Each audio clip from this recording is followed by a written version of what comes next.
El sector asegurador es un sector que históricamente estuvo un poco detrás en lo que es el mercado y avanzar en lo que es diversidad. Sin embargo, hoy en día se está avanzando cada vez más y está entrándose y tomando interés por lo que es la diversidad, más que nada por las exigencias del mercado que ya te lo empieza a pedir y te lo empieza a exigir trabajar en diversidad. Sin embargo, nunca estuvo como en lo pionero, digamos. De cualquier modo, hoy en día se empieza a trabajar más con diversidad. El tema es qué aspectos de la diversidad, cuando hablamos de diversidad en particular, son los que se trabajan. Los que hoy fuertemente se están trabajando es género, y cuando digo género me refiero particularmente a mujer, ¿sí? Porque en general tenemos este tema de cuando hablamos de género, de que si estamos hablando de diversidad de géneros en plural, ¿no? Y entender que es todo lo que sucede por fuera del binarismo, o cuando particularmente hablamos de violencia de género, brecha salarial, techo de cristal y ese lado. Ese lado se está trabajando más. Se trabaja mucho lo que es discapacidad, ¿sí? Hay muchas empresas con las que trabajo que tienen muy buenos programas de diversidad, trabajar con el sector terciario, con las ONG, más que nada con el acceso laboral a personas con discapacidad. Y el tercer punto es violencia en general. De vuelta, se toma una perspectiva de género, ¿sí? Pero ya hay bastantes protocolos y bastante desarrollo en lo que es violencia. Y lo que es bastante interesante que se está empezando a tomar en cuenta es que ya no se encuentra más esa brecha y esa separación entre lo público y lo privado, entre lo doméstico y lo laboral. Digo, lo que está pasando en tu casa ya no es más responsabilidad tuya y la empresa empieza a tomar mayor interés de cómo podemos hacer para acompañarte si esa violencia que estás sufriendo no es dentro del trabajo. Entonces, esos tres pilares son los que hoy se están viendo mucho más en la industria de seguros. Todo lo que es violencia, todo lo que es género y todo lo que es discapacidad. Ahora bien, como les dije al principio, al ser la industria de seguros una industria que se está ayornando o entrando en el juego un poquito más tarde que las demás, es un montón lo que está sucediendo y está avanzando bastante rápido. Sin embargo, si queremos adecuarnos a lo que entendemos por diversidad hoy en día, falta muchísimo más. Digo, como les decía, podemos empezar a hablar de géneros, empezamos a hablar del colectivo travesti, trans, empezamos a hablar del colectivo no binario, empezamos a hablar de otros tipos de diversidades, diversidad socioeconómica, diversidad cultural. Ahí, bueno, falta un poquito más. Pero bueno, eso se combina un poco con la realidad argentina. Y la realidad argentina es que tenemos un marco normativo que es muy, muy progresivo y el cual todas las empresas, no solamente las de seguro, todas las empresas y todo el sector corre detrás. Y ese creo que es uno de los grandes desafíos que tenemos hoy en día en Argentina. ¿Cómo hacemos para adaptar la cultura de nuestra organización a cambios normativos que van mucho más rápido de lo que nosotros podemos hacer? Si recién ahora estamos empezando a hablar de género, ¿cómo hacemos para empezar a hablar de decretos presidenciales que me obligan a contratar a personas travestis? Digo, es mucho más. Por más que yo contrate personas con esa diversidad de género, diversidad de identidad de género, funcional, lo que sea, ¿tengo a la empresa preparada para eso? ¿Tengo la cultura organizacional preparada para eso? Y es un doble desafío el que corremos en Argentina. Y después también se encuentra como el desafío, entre comillas, moral, de decir, la realidad es que por más que tengamos este marco normativo, nadie nos va a venir. Es muy poco probable que alguien venga a preguntarnos o a chequear que lo estemos cumpliendo en cuanto a diversidad. Entonces, ¿qué queremos hacer al respecto? ¿Vamos a ser pioneros? ¿Vamos a ser los que marquen el recorrido? ¿O vamos a ser seguidores que vienen detrás un poco más lentos? Y hoy en día están estas preguntas. Che, ¿qué pasa si somos los primeros? ¿No? ¿Qué vamos a marcar? ¿Qué beneficios hay? ¿Qué desafíos hay? Entonces creo que va un poco por ahí. La perspectiva que tomo yo de diversidad tiene que ver un poco con que quiero romper un poco el paradigma de diversidad que se está utilizando hoy en día en las organizaciones. Porque hoy en día casi todas las organizaciones, tanto de seguros como todas las demás, están hablando de diversidad. Entre sus valores, entre su misión, entre su visión, se habla de diversidad. Sin embargo, en la práctica todavía vemos una brecha, todavía vemos una desigualdad estructural. Y desde la academia, también con teorías de raza, teorías de etnia, ya se está hablando mucho más de que lo que importa no es el discurso, sino lo que importa es lo que sucede en la práctica. Y creo que acá está el desafío interesante. Porque digo, nadie hoy en día va a salir y decir que discrimina o que no le interesa trabajar en la diversidad, pero sin embargo en la práctica sigue sucediendo. Entonces tenemos que empezar a pensar mucho más en los efectos que en el discurso. Estamos en lo que yo llamo un cambio de paradigma en cuanto a la diversidad, estamos entrando en un nuevo paradigma en el sector privado, donde tenemos que cambiar el modo de entender la diversidad, y todo esto combinado con un marco normativo, que es el de Argentina, que es un desafío y es una oportunidad al mismo tiempo, que nos exige un montón de cosas, y una cultura organizacional que, como sabemos, tarda en cambiar, tarda en adaptarse a estos cambios. Entonces, bueno, el sector de los seguros se encuentra acá en una encrucijada donde tenemos que decidir qué queremos hacer. ¿Y por qué digo decidir? Es porque si no hacemos nada, nada va a pasar. Nadie nos va a pedir nada, nadie nos va a exigir nada.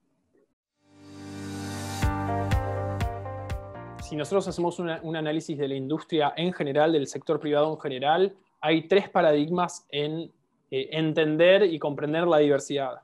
El primero se utilizó hasta más o menos 1990, que era un paradigma donde no se hablaba muchísimo de diversidad, donde no estaba en las prioridades. A partir de 1990 se empieza a instalar en la industria un paradigma que dice que la diversidad es la multiplicidad de formas de ser y de sentir, y que tenemos que aceptar y vivir con ello, que cada uno tenga la libertad de hacer lo que quiera hacer. Y ese es un paradigma con el cual nadie está en desacuerdo y todos nos sentimos tan cómodos y cómodas que lo aceptamos. Y es el que hoy en día más o menos está vigente, y es el que hoy en día vemos en lo que les decía, la misión, la visión, los valores. Digo, ¿quién te va a decir que no a la diversidad? Yo vengo a problematizar este paradigma. Digo, si este paradigma está tan bueno y todos estamos de acuerdo, pero no está generando esos efectos que queremos en la práctica, hay una brecha. ¿De dónde surge la brecha? Intentamos analizar la brecha, ¿sí? Surgen distintas teorías que tratan de explicar esta brecha, no se sostienen. Entonces lo que yo vengo a decir es, ¿no será que es esta definición que nosotros estamos utilizando que no es la correcta? Porque estamos haciendo un montón de estrategias, invirtiendo un montón de recursos que no dan el resultado, pero porque estamos partiendo de la base equivocada. Podemos seguir invirtiendo, pero si la base es la equivocada, los resultados en la práctica no van a estar. Entonces lo que yo vengo a proponer, y esto es lo que yo trabajo mucho con la industria de seguros, que es muy desafiante, es ¿qué pasa si cambiamos la definición de diversidad? ¿Qué pasa si empezamos a plantear esta idea de quién es el otro? Yo trabajo mucho con la idea de quién es el otro, de qué es la otredad. ¿Qué pasa si aprendemos a convivir o a trabajar con el otro en su otredad? Esa otredad es la que a mí no me gusta, es la que a mí me molesta. ¿Cómo hago yo para trabajar en un equipo de trabajo con alguien que me molesta? Con alguien que cuando me muestra su otredad no me gusta. Y eso es el desafío que venimos a plantear. De hecho, trabajo mucho con ciertas empresas donde lo llamamos la estrategia de cómo reclutamos desde la otredad, cómo reclutamos al otro. Porque si nosotros usamos los canales de reclutamiento que solemos usar, los portales más grandes de Internet, siempre va a llegar el mismo tipo de persona. Digo, a esos canales siempre llegan el mismo tipo de persona. ¿Cómo hago para utilizar canales no normativos de reclutamientos para encontrar a ese otro? Y cuando encuentro a ese otro, ¿cómo hago para que en la entrevista no me moleste y pase esa etapa de entrevista? Y cuando entra a trabajar con nosotros, ¿cómo hago para no convertirlo en mi organización, en mi cultura organizacional, y que deje de tener esa otredad? Porque digo, si siempre tenemos lo mismo y si siempre contratamos lo mismo, nunca va a haber un cambio cultural. Digo, siempre vamos a ser una empresa seguidora. Y eso volvemos un poco a lo que decía al principio, ¿queremos ser seguidores o queremos ser pioneros? Y no es solamente un tema moral, no es solamente un tema moral de está bien, ¿no? Trabajar en la diversidad. Son todos los beneficios económicos que vienen de la diversidad. Digo, no es casualidad que las mayores empresas del Fortune 500, por ejemplo, invierten en diversidad. ¿Lo hacen porque son buenos? Sí, pero también porque, digo, hay un retorno de inversión en trabajar en esa diversidad, que aumenta el clima cultural, que baja la rotación de personal, que hay más productividad de los empleados y las empleadas. Entonces, por donde lo veas, ganás. Pero el tema es que, como les decía, es muy complejo ser el primero. Es muy complejo ser la primera empresa que va a hacer esto. Que va a salir, yo recluto desde la otra edad. Y lo que yo propongo como punto de partida es que diversidad no tiene que ser responsabilidad de recursos humanos. Ese es mi punto de partida. En general, diversidad es una parte de recursos humanos donde la persona encargada hace un montón de otras cosas, y además diversidad, muy pocas empresas, muy pocas tienen sus propios departamentos de diversidad. Conozco 2 o 3 con las que yo trabaje, al menos acá en Argentina. No tiene que ser, porque si no desligamos a recursos humanos la responsabilidad de trabajar en diversidad y nosotros no hacemos nada.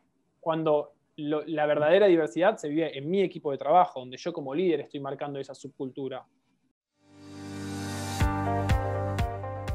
Mi primera recomendación siempre es quitarnos esta idea de que diversidad es una responsabilidad de recursos humanos. Creo que recursos humanos tiene un rol importantísimo que jugar, pero no creo que deba ser el único responsable al cual le estamos tirando un poco la pelota. El segundo tiene que ver mucho con entender que los líderes y las líderes de una organización y de equipos tienen mayor responsabilidad que el resto de las personas, porque el poder amplificador que tienen en esa subcultura de equipo es mucho más grande que el que tiene una persona que está quizás en la base de esa pirámide jerárquica. Y el tercero, que es la estrategia que yo utilizo con las empresas para trabajar diversidad, es la creación de ERGs, lo que se llama Employee Resource Group, que son grupos de afinidad de personas que se juntan porque tienen algo en común. ERG Pride, Orgullo, ERG Mujer, ERG Discapacidad. Entonces, en ese semicírculo, en esa reunión semanal, están sentados en la misma ronda alguien de recursos humanos, alguien de contabilidad, la CEO, el CEO, el gerente, los puestos jerárquicos, no importa, porque lo que se tiene en cuenta ahí es qué tenemos en común. Ese que tenemos en común trae muchísimos beneficios a las organizaciones. ¿Cuáles son? Trae encontrar un espacio de afinidad en las personas donde encuentran contención. ¿Sí? Estas personas son las expertas en esa temática. ¿Sí? Hoy se dice que los ERGs marcan la dirección estratégica de la empresa. Como contrapartida, yo le tengo que dar el espacio que merecen. Lo que sucede hoy, y me pasa muchísimo, es que los ERGs existen, en general en Argentina existen 4. Mujer, discapacidad, medio ambiente a veces y orgullo. Pero no tienen plata, no tienen espacio para trabajar. Si yo quiero que marquen la dirección estratégica de la empresa, como contrapartida les tengo que dar un presupuesto. A mí no me llama el Departamento de Recursos Humanos, a mí me llama el ERG, porque me encuentra y me presenta. Van a Recursos Humanos y dicen, queremos hacer todo esto. Recursos Humanos solo tiene que decir sí o no y tener el presupuesto. En general, cada ERG tiene un sponsor que se llama un champion, que es alguien de la alta dirección que también va empujando un poco la agenda. Pero es bastante interesante porque hoy queremos todos los beneficios de la diversidad sin ninguno de los sacrificios o inversiones. Y eso no se puede. Digo, queremos salir a contar que somos diversos, pero después queremos una capacitación y negociamos. No, bueno, 1 hora y media es mucho, hagamos 40 minutos. Y bueno, no, pero queremos, hay que darle a la diversidad el espacio que le damos a todas las demás estrategias organizacionales. Esa es la realidad. Y tiene muchos beneficios. Es lo que le decía hace un rato, tiene muchísimos beneficios. Pero bueno, cuando nos enteramos que trabajar la diversidad significa invertir en ciertas cosas, ya no nos gusta tanto. Nadie dijo, ni nadie nunca va a decir que trabajar la diversidad es un proceso barato y que se hace rápido. Pero sin embargo, ese retorno de inversión en la diversidad, ese ROI, es muy grande. Pero como todo lo que es trabajo intangible y nos cuesta medir, entonces, ¿cómo lo presento a un directorio? ¿Cómo lo presento a accionistas? Bueno, hay que encontrar esos desafíos. La primera causa de rotación de personal hoy es la ruptura de lo que se llama el contrato psicológico. Porque hoy en día, con los millennials, con los centennials, el trabajo para toda la vida no existe. Entonces, yo invierto un montón de capacitación. Yo invierto un montón en desarrollo en esta persona. Esta persona entra y dice, no, pero estos no son los valores que yo creí que iban a tener. Chao. Y me llevo todo lo que ustedes invirtieron en mí. Y esa ruptura es la diferencia entre lo que yo dije que hago y lo que yo realmente hago. Lo que yo dije que hago, ya les dije, lo dice todo el mundo. Todas las empresas hoy tienen entre sus valores la diversidad.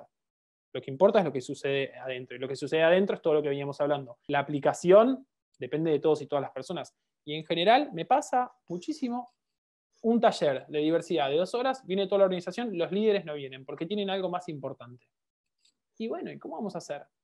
Digo, a medida que subimos en esa escala jerárquica, el poder normalizador, el poder amplificador es mucho más grande.